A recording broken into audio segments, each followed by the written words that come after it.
विरूपक्ष की कहानी।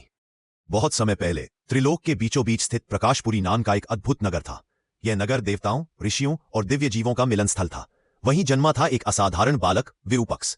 विरूपक्ष साधारण बालक नहीं था। उसके जन्म के समय आकाश में बिजली चमकी और स्वर्ग से एक तेजस्वी प्रकाश किरण उसके शरीर में समा गई। सभी ने समझ लिया कि यह बच्चा किसी दिव्य उद्देश्य के लिए पैदा हुआ है।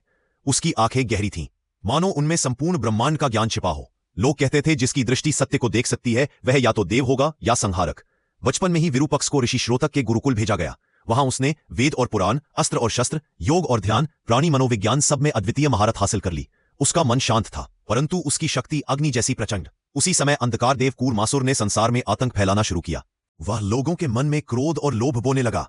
राजधर्म टूटने लगे, साधु सताए जाने लगे और पृथ्वी कराह उठी। देवताओं ने विचार किया, यदि इस अंधकार को रोका नहीं गया तो सृष्टि नष्ट हो जाएगी।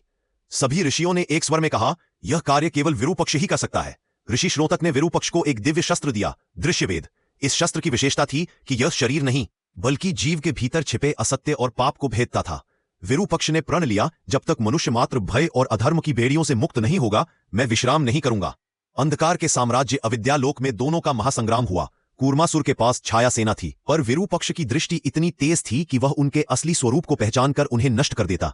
अंततः उसने दृष्टिवेद शस्त्र से कूर्मासुर के भीतर भरे पाप और छल को भेद दिया। दानव चिल्लाता हुआ विलीन हो गया और पृथ्वी पर प्रकाश लौट आया। देवताओं ने प्रसन्न होकर उसे वरदान दिया, जहां भी असत्य उभरेगा वहां तेरी दृष्टि न्याय का दीप प्रज्वलित करेगी। विरूपक्ष ने प्रकाशपुरी नहीं छोड़ा, पर वह किसी राज सिंहासन पर बैठा राजा नहीं बना। वह अदृश्य रक्षक बन गया, जो मानव हृदय में सत्य की ज्योति जगाता रहा।